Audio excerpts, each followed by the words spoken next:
ಬಹಳ ಸಂತೋಷ ವೀಕ್ಷಕರೇ, ತಮ್ಮೆಲ್ಲರಿಗೂ ಆಧಾರದ ಸ್ವಾಗತ.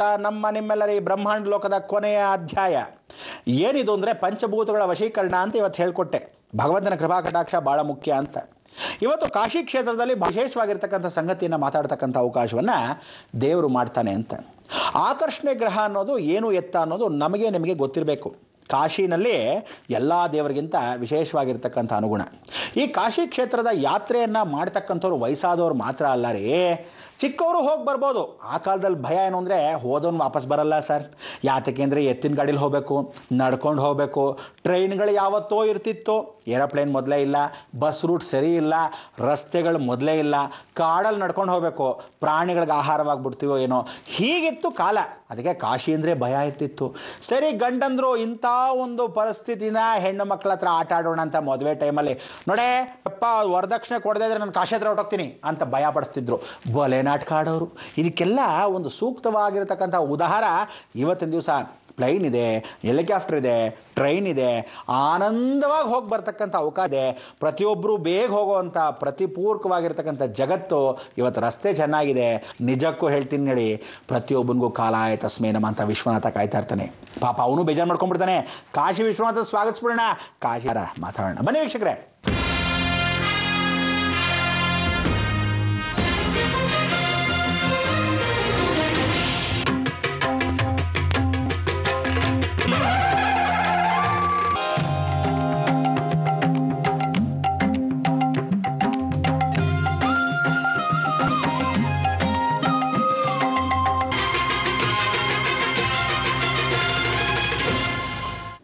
ಜೀವನ ಒಂದು ಮೇವಾಗಿರ್ತಕ್ಕಂಥ ಘಟ್ಟ.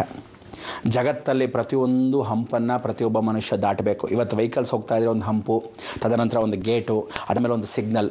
ಜೀವನ ಹಾಗೇನೆ.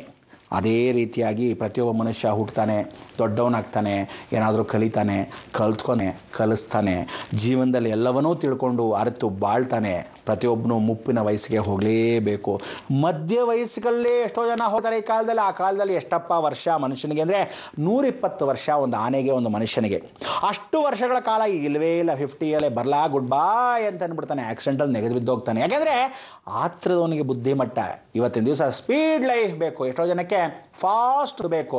ಇವತ್ತು ಅಡುಗೆ ಮಾಡೋರ್ಗೂ ಕಾಯೋರೇ ಇಲ್ಲ, ಪೇಷನ್ಸೇ ಇಲ್ಲ. ಆ ಕಾಲದಲ್ಲಿ ತಿಥಿಗೆ ಮಾಡುವಾಗ 2.5 ಗಂಟೆಗೆ ನಮ್ಮ ತಿಥಿ ಎದ್ದೋಗಿರೋದು. ಆ ಊಟದ ಸಮಯಕ್ಕೆ ಸಾಕಾ, ಬ್ರಾಹ್ಮಣರು ತಿಂದ್ರ ಹೊರಟ್ರ, ಸದ್ಯ ನಮ್ಮ ಊಟದ ಟೈಮ್ 4:15 ಆಗೋಗುತ್ತೆ. ಅಂಥದ್ರಲ್ಲಿ ಈಗ ಅಯ್ಯೋ ಯಾರು ಸಹ ಏನೋ ಹೆಣ ಅಲ್ಲಿರುತ್ತೆ, ಅಡುಗೆ ಮನೆಗೆ ನಡಿ ಒಂದು ಇಡ್ಲಿನ ಉಪ್ಪಿಟ್ಟು ತಿಂದ್ಬಿಡೋಣ ಅತ್ಲಾಗೆ ಅಂತ ತಂದ್ಬಿಟ್ಟು ತಿಂದ್ಬಿಡ್ತಾರೆ. ಅಂದರೆ ಈ ರೀತಿ ಫಾಸ್ಟ್ ಜೀವನ ಪ್ರತಿಯೊಬ್ಬರಿಗೂ ಬೇಕಾಗಿರೋದು. ಹಳ್ಳಿ ಮರ ತಕ್ಷಣ ಹೊಟ್ಟೆ ನೋಡ್ಕೊಂಡು ಮಗುವಾಗತ್ತಾ? ಖಂಡಿತ ಇಲ್ಲ. 9 ತಿಂಗಳು ತಾಳ್ಬೇಕು, ಬಾಳ್ಬೇಕು ಒಂದು ಹೆಣ್ಣು. ಅಂಥ ಒಂದು ಜೀವನ ಕಾಶಿ ಯಾತ್ರೆಯಲ್ಲಿ ಮನುಷ್ಯ ಹತ್ತ ಮೇಲೆ ಎಷ್ಟು ಕಷ್ಟ. ಆ ಆತ್ಮಗಳು ಕಾಶಿ ಯಾತ್ರೆಯನ್ನು ನಾವಿವತ್ತು ಮಾಡ್ತೀವಿ. ಆತ್ಮಗಳು ಪರಲೋಕಕ್ಕೆ ಹೋಗ್ಬೇಕಾದ್ರೆ ಎಷ್ಟು ಒದ್ದಾಡುತ್ತೆ ಗೊತ್ತಾ? ಅದನ್ನ ದೃಶ್ಯ ನೀವು ನೋಡಬೇಕು, ಆನಂದ ಪಡಬೇಕು ರೀ.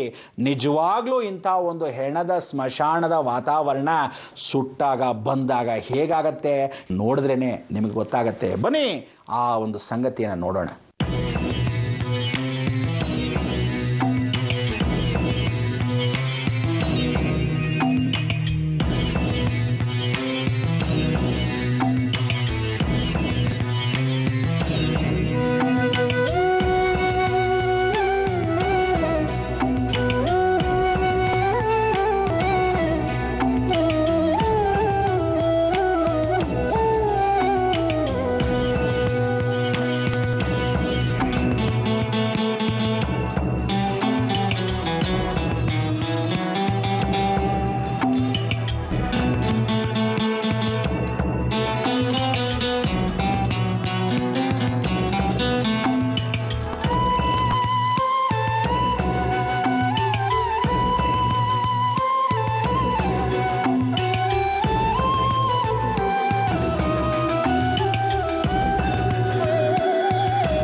ಇವತ್ತಿನ ದಿವಸ ಇಂಥ ಒಂದು ಕಾಶಿ ಯಾತ್ರೆಯಲ್ಲಿ ಮನುಷ್ಯ ಸತ್ತ ಮೇಲೆ ಎಷ್ಟೆಲ್ಲ ನೋಡಿ ಆ ಹೆಣವನ್ನು ಮೇಲೇಕು, ಹೆಣಕ್ಕೆ ಏನೇನೆಲ್ಲ ತಯಾರಿ ಮಾಡಬೇಕು, ಹೆಣವನ್ನು ಅಕಸ್ಮಾತ್ ಕುರೂಪಿಯಾಗಿದ್ದರೆ ಮುಚ್ಚಿಟ್ಬಿಡ್ಬೇಕು.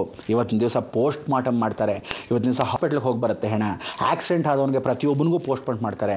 ಇವತ್ತಿನ ದಿವಸ ಕೊಲೆ ದರೋಡೆ ಆದವನಿಗೆ ಬುಲೆಟ್ ತೆಗೆದುಬಿಟ್ಟು ಪೋಸ್ಟ್ಮಾರ್ಟಮ್ ಮಾಡ್ತಾರೆ. ಅಂಗಗಳನ್ನು ಕತ್ತರಿಸಿ ಇನ್ನೊಬ್ಬನಿಗೆ ಗೊತ್ತಿನೇ ಮಾರ್ಬಿಡ್ತಾರೆ. ಇವತ್ತಿನ ದಿವಸ ಯಾವತ್ತೂ ಹೇಳುತ್ತೆ, ಅಂಗಗಳನ್ನು ತ್ಯಾಗ ಮಾಡಬೇಡಿ, ಅಂಗಗಳನ್ನು ಇನ್ನೊಬ್ಬನಿಗೆ ಕೊಡಬೇಡಿ. ಸ್ವಯಾರ್ಜಿತ ಅಂಗವನ್ನು ಕೊಟ್ಟ ಯಮಲೋಕದಲ್ಲಿ ಹೇಳ್ತಾನೆ, ಯಮಶಾಸನದಲ್ಲಿ ಹೇಳುತ್ತೆ, ಅಂಗವನ್ನು ಕೊಡದೇ ಇರೋದಕ್ಕೆ ಭೂಲೋಕದಲ್ಲಿ ಭೂತ ಪ್ರೇತವಾಗಿ ಅಲಿತಾ ಇರೋ ನಿನಗೆ ಮೋಕ್ಷವಿಲ್ಲ ಅಂತ. ಅದಕ್ಕೆ ಇಂಥ ಒಂದು ಶಾಸನ, ಯಮಶಾಸನದಲ್ಲಿ ರಾವಣ ಬರೆದಿರ್ತಕ್ಕಂಥ ಶಾಸ್ತ್ರ ಸಂಪ್ರದಾಯದಲ್ಲಿ ಅಂದು ಇಂದು ಎಂದೆಂದು ಕಾಶಿ ಯಾತ್ರೆಯಲ್ಲಿ ಸ್ಮಶಾನಮಯ ದೊಡ್ಡದು. ಅದಕ್ಕೆ ಮನುಷ್ಯನಿಗೆ ಸಾವನ್ನೋ ಬಗ್ಗೆ ಅರಿವಿದ್ದರೆ ಜೀವನ ಪೂರ್ತಿ ಚೆನ್ನಾಗಿ ನೋಡ್ಕೊಂಡು ಹೋಗ್ತಾನೆ, ಜೀವನ ಪೂರ್ತಿ ಚೆನ್ನಾಗಿ ನಡೆಯುತ್ತೆ. ಇದೇ ನಮ್ಮ ಕಾಶಿ ಯಾತ್ರೆ ಪ್ರಯಾಣ. ಲೋಕದಲ್ಲಿ ಪ್ರತಿಯೊಬ್ಬನಿಗೂ ಲೋಕ ಉಳಿಸಕ್ಕೆ ಜೀವ ಮಾರ್ಗದಲ್ಲಿ ಧರ್ಮಯಾಗವೇ ಬಹಳ ದೊಡ್ಡದು. ಲೋಕಕ್ಕೆ ಪ್ರತಿಯೊಬ್ಬ ಮನುಷ್ಯ ಬರ್ತಾನೆ, ಹೊರಡ್ತಾನೆ. ಹೋಗಕ್ಕೆ ಈ ನಡುವೆ ನಾವು ನೀವು ಎಲ್ಲ ಏನು ಮಾಡಬೇಕು? ಧರ್ಮವನ್ನು ರಕ್ಷಣೆ ಮಾಡಬೇಕು. ಧರ್ಮೋ ರಕ್ಷತಿ ರಕ್ಷಿತ ಅಂತ ಒಂದು ಕಾಯಂಕರ್ಯವನ್ನು ಯಾರ ಪರವಾಗೂ ಈ ಬ್ರಹ್ಮಾಂಡ ಲೋಕದಲ್ಲಿ ನಿಮ್ಮೆಲ್ಲರ ಪರವಾಗಿ ಸಂಪೂರ್ಣ ವರಮಹಾಲಕ್ಷ್ಮಿ ಮಹಾಸಂಸ್ಥಾನ ಮುಖಾಂತರವಾಗಿ ಮಾಡ್ತಕ್ಕಂಥ ಈ ಸುಯೋಗ ಭಗವಂತನ ಕೃಪಾಕಟಾಕ್ಷದಲ್ಲಿ ಪ್ರಳಯ ರುದ್ರ ಶನೈಶ್ಚರ ಮಹಾಯಾಗ ಸೋಮವಾರದಿಂದ ಶುಕ್ರವಾರ ಬೆಳಗ್ಗೆ 10ರಿಂದ 5 ಗಂಟೆಗೆ ನಮ್ಮ ಸಂಸ್ಥೆಯಲ್ಲಿ ನೀವೆಲ್ಲ ಬಂದು ರಸೀದಿಗಳನ್ನು ಪಡಿಬೋದು. ಅದೇ ಶನಿವಾರ ಭಾನುವಾರ ರಜೆಗಳಿರುತ್ತೆ ಪಾಪ ನಿಮ್ಮಗಳಿಗೆ. ಖಂಡಿತ ಶನಿ ಕ್ಷೇತ್ರ ಆಗಿರತಕ್ಕಂಥ ಛಾಯಾದೇವಿ ಕ್ಷೇತ್ರ, ವಿಶೇಷವಾಗಿರ್ತಕ್ಕಂಥ ಕೊಮ್ಮಘಟ್ಟಾಮ, ಸೂಳಿಕೆರೆ, ಅಲ್ಲಿರ್ತಕ್ಕಂಥ ತಾವರೆಕೆರೆಗೂ ಕೆಂಗೇರಿಗೂ ಮಧ್ಯಭಾಗದಲ್ಲಿ ಶನೇಶ್ವರ ಮಹಾಕ್ಷೇತ್ರ. ಎಲ್ರಿಗೂ ಒಳ್ಳೆಯದಾಗಲಿ. ಭಗವಂತನ ಕೃಪಾ ಕಟಾಕ್ಷದಲ್ಲಿ ಕರ್ಮಗಂಟನ್ನು ಬೇಗ ಕಟ್ಕೊಳ್ಳಿ. ಭಗವಂತನ ಕೃಪಾ ಕಟಾಕ್ಷದಲ್ಲಿ ಗುರು ಅನುಗ್ರಹದಲ್ಲೇ ಲಕ್ಷ್ಮೀ ವ್ರತವನ್ನು ಮಾಡ್ತಾ ಇರತಕ್ಕಂಥ ಈ ಗುರುವಾರದಂದು ಇನ್ನೇನು ಆಲಾಯ ತಸ್ಮೈ ನಮಃ ಅಂತ 2012ಕ್ಕೆ ಕಾಲ ಹಿಡಿಬಿಡ್ತಾ ಇದ್ದೀವಿ. ಎಲ್ಲರೂ ಬೆಳಗ್ಗೆ ಬೇಗ ಹೇಳಬೇಕು. ಲೋಕ ಕಲ್ಯಾಣಾರ್ಥವಾಗಿ ಪೂಜೆ ಪುನಸ್ಕಾರ ಮಾಡಬೇಕು. ಇವತ್ತು ನೀವು ಗುರು ಪರಂಪರೆಯಲ್ಲಿ ವಾಸಿರ್ತಕ್ಕಂಥ ಪ್ರತಿಯೊಬ್ಬರು ಗುರು ಚರಿತ್ರೆಯನ್ನು ಓದಬೇಕು. ಸಾಯಿ ಚಚ್ಚರಿತ್ರೆ ಆದರೂ ಓದಿ, ಗುರು ಪರಂಪರೆಯಲ್ಲಿರ್ತಕ್ಕಂಥ ದತ್ತಚರಿತ್ರೆ ಆದರೂ ಓದಿ, ಜೀವನದ ರಹಸ್ಯದಲ್ಲಿ ರಾಮ ಮಹಾಭಾರತವಾದರೂ ಓದಿ, ಮಹಾಭಾಗವತ ಪುರಾಣ ಗೀತಾ ಸಾರವನ್ನಾದರೂ ಓದಿ. ಭಗವಂತ ಯತ್ರ ಯೋಗೀಶ್ವರ ಕೃಷ್ಣೇತ್ರೋತ್ ಪಾರ್ಥೋಧನುದ್ರ ತತ್ರಶಿ ವಿಜಯೋರ್ ಭೂತಿಧ್ರುವ ನೀತಿರ್ಮಮ. ಲೋಕವೆಲ್ಲ ಸುಭಿಕ್ಷವಾಗಿರಕ್ಕೆ ನಾವು ನೀವು ಪ್ರತಿನಿತ್ಯ ಹೇಳುವಂಥ ವಿಚಾರ ಹೇಳಿ ನೋಡೋಣ. ಲೋಕ ಸಮಸ್ತ ಸುಖಿನೋ ಭವಂತೋ. ಸಂಗಳಾನಿ